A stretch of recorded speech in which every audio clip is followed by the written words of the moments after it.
Bonjour à tous, on se retrouve aujourd'hui où je vais vous expliquer comment reconnaître quand on doit récolter différents légumes pour savoir à la très bonne date où il faut récolter. Par exemple, je vais prendre le potimarron. Donc vous voyez celui-là, comment reconnaître quand on doit le récolter? C'est très simple. Vous voyez la petite tige là de la tête? Cette tige là, il faut qu'elle soit complètement sec en gros. Alors je vais voir si je peux en avoir une où c'est vraiment sec. Parce que celle-là elle est encore verte. Je crois qu'il y en a une des premières là qui allait pas tarder. Comme ça, quand vous verrez que c'est vraiment sec, c'est qu'elle est à point. Elle aura pris tous les nutriments qu'il faut dans la terre. Et du coup, là, vous aurez tout ce qu'il faut pour déguster ça et avoir toutes les propriétés pour votre corps. Vous voyez, là par exemple, celle-là, elle commence. Hop, vous voyez, elle commence à devenir un petit peu jaune. C'est que ça y est, elle va pas tarder à devenir sec. Alors je vais en prendre une autre, peut-être qu'il y en aura une qui est encore un peu mieux. Celle-là non. Celle-là elle est encore bien verte. Finalement elles sont encore bien vertes, pas mal tous. Là aussi. Là, voilà, celle-là. Celle-là j'ai récolté. Et vous voyez, c'était vraiment sec. Vous voyez, c'était vraiment sec. Et là quand c'est sec comme ça, on sait directement que c'est récoltable. Non, j'ai pas d'autres. Elles sont bientôt faites, mais pas encore suffisamment. Vous voyez par exemple celle-là, elle commence à devenir un peu jaune, mais c'est pas sec. Vous voyez, c'est encore, il y a du vert, il y a un petit peu de jaune.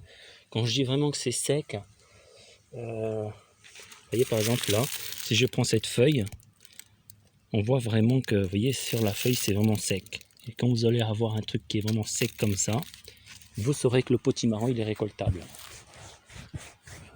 Pour tout ce qui est tomates, maintenant on va aller voir les tomates. Vous voyez, c'est pas très compliqué à savoir quand c'est récoltable.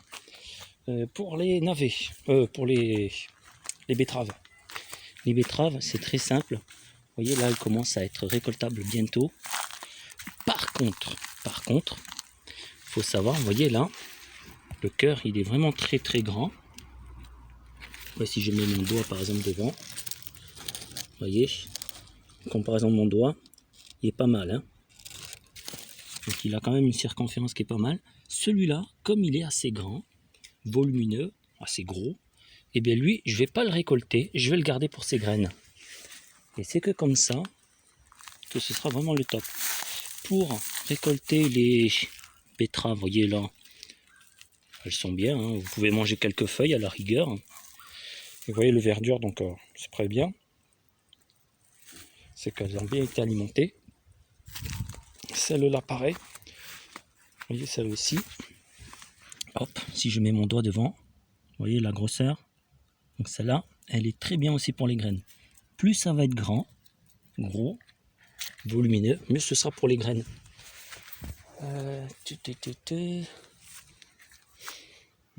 Pour le reste, non, pour le reste c'est bon, j'ai pas grand chose à vous montrer à part les tomates. Non, on est bien, on est convenable. La prochaine fois je ferai donc bientôt la vidéo pour les semis d'oignons blancs, ça on verra ensemble. Il y aura aussi les épinards et il y aura aussi quelques fleurs qui est très important à mettre avec ça. Mais bon, ça on reviendra ensemble. Alors pour savoir pour les tomates, c'est très simple. Si je prends par exemple cette tomate là, vous voyez par exemple si je prends l'orange, vous voyez elle est quand même belle, il suffit simplement de prendre les deux parties du doigt, hop, d'appuyer un peu, et si elle est un peu molle, c'est qu'elle commence.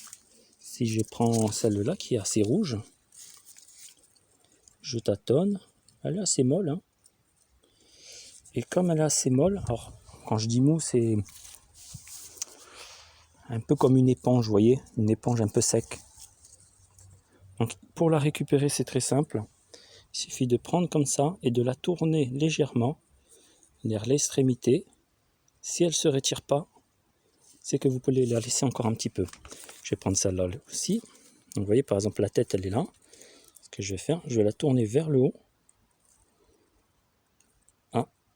hop, elle se retire. Donc celle-là, elle est bonne. Vous voyez, c'est comme ça qu'on peut savoir si on peut les récolter. Il faut que ça vienne d'eux-mêmes. Celle-là, vous voyez, je pense que celle-là, elle va être récoltable. Vous voyez, il y a une petite fissure. Alors, pareil, je vais la prendre comme ça, dans la main, et je vais la tourner légèrement. Non, vous voyez, elle veut pas. Ah, c'est bon, elle est venue. Donc c'est bon, elle est récoltable. Il ne faut pas forcer. Hein. Si vous forcez, c'est que c'est pas bon. Celle-là, pareil, vous voyez, petite fissure. Donc ça, à mon avis, elle est bonne à prendre. Hop, si je la tourne légèrement comme ça. Non, elle veut pas venir. Vous voyez, elle pouvait encore rester 1 ou 2 jours, mais le problème avec la fissure comme ça, il risque d'avoir des bestioles qui vont s'y mettre après. Donc je préfère les récolter. Hop. Bon, il y en a pas mal des tomates là. Hein. Là, je pense, avec tout ça, j'ai moyen de faire au moins 10 kilos. Plutôt convenable. Hein. 10 kilos à peu près tous les 3 jours. Alors, franchement, c'est pas négligeable. Hein. Là, il y en a des rouges. Il faut vraiment que ça soit bien rouge. Hein. Sinon, vous n'allez pas avoir toutes les propriétés dedans. Toc, vous voyez, ça vient tout seul. Hein. Je tourne à peine comme ça, toc. Et tous les jours, il faut venir, vous tâtonnez, c'est mou, hop. Hop, et voilà, hop, celle-là, elle est venue. Celle-là, elle est molle, toc, j'essaye. Ça vient tout seul. Et vous faites ça sur toutes les tomates qui sont rouges.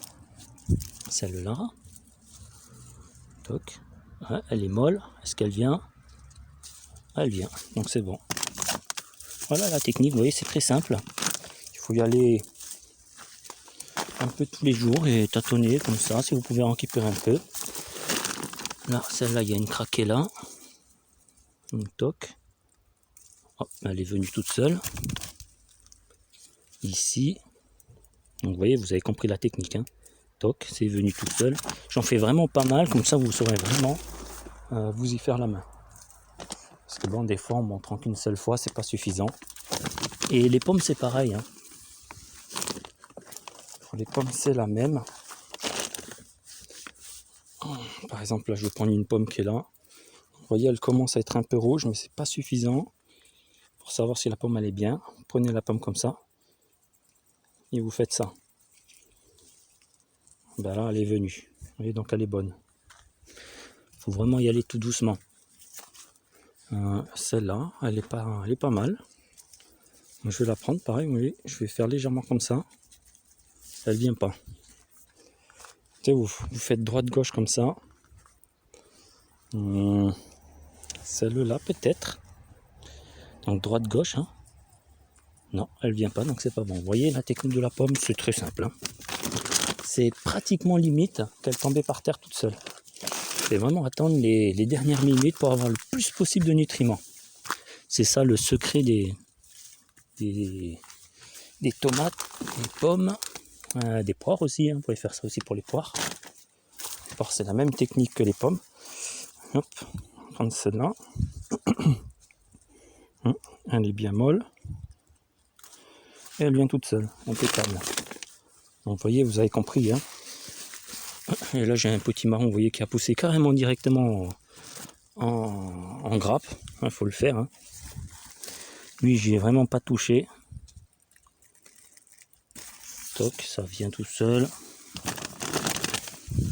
Faut vraiment pas tirer dessus. Hein. Faites vraiment venir le plus possible délicatement. Et si ça vient, c'est que c'est bon. Vous voyez déjà, là, rien qu'une petite partie, j'ai déjà tout ça. C'est pas mal, hein. Là, il y a quoi? Il doit avoir 3 kilos déjà. Hein. Un peu plus, peut-être 4 kilos. Ouais, 4 kilos. Et là, j'ai fait juste cette partie-là, donc il doit avoir 20 pieds. Ouais, il doit avoir 20 pieds. Donc 4 kilos avec 20 pieds. Là, je dois avoir encore 50 pieds à faire. Je pense que je peux faire les 10-15 kilos. Donc, vous voyez, au final, 15 kilos avec, on va dire, une moyenne de 100 pieds. 100 pieds, ça fait 15 kilos tous les 3 jours. C'est raisonnable. Hein. Et comme ça, pendant au moins jusqu'en septembre, octobre, voire novembre. Parce que comme moi je fais des tomates retardataires, c'est-à-dire pas des crêpes, des précoces, comme tout le monde le fait. Les précoces, c'est pas du tout bon ce qu'il faut faire. Les précoces, c'est signe de maladie. Les précoces, ça suit pas le climat. Et les précoces, ça donne pas tous les nutriments qu'il faut. Et ça ne suit pas non plus le cycle véritable des trucs ancestrales. Donc il faut vraiment prendre tout ce qui est vraiment retardataire pour que ça puisse faire le cycle normal, un cycle qui passe tout l'été et qui arrive pratiquement en hiver. Comme ça, vous aurez un cycle complet. Et du coup, tout ce qu'il faut en nutriments. Et le pied, comme ça, quand il va faire ses petits bébés, les petites graines, elles auront toute la génétique parfaite. Et du coup, moins de maladies. Bon, sur ce, je pense que j'ai tout dit. Misère. Regardez-moi celle-là. La grosse qui pendouille. Ça, c'est une de mes préférées. C'est une genre de poire. Bon. Que dire d'autre? Je pense qu'on a fait le tour. Ouais, c'est bon, on a fait le tour. Eh bien, écoutez, bonne récolte. Hein. Et on se dit dans à peu près une dizaine de jours. À peu près, ouais, une petite dizaine de jours. Bon, là, j'espace un peu plus parce que je suis un peu plus occupé. Je suis en train de préparer la terre, etc. Donc, ouais, dans une petite dizaine de jours, je vous montrerai comment on fait pour semer les oignons. Il y a quoi d'autre? Oignons, mince, épinards et les petites fleurs. Voilà, comme ça vous saurez exactement ce qu'il faut pour planter tout le mois de août et septembre. Allez, sur ce, bye bye, à la prochaine.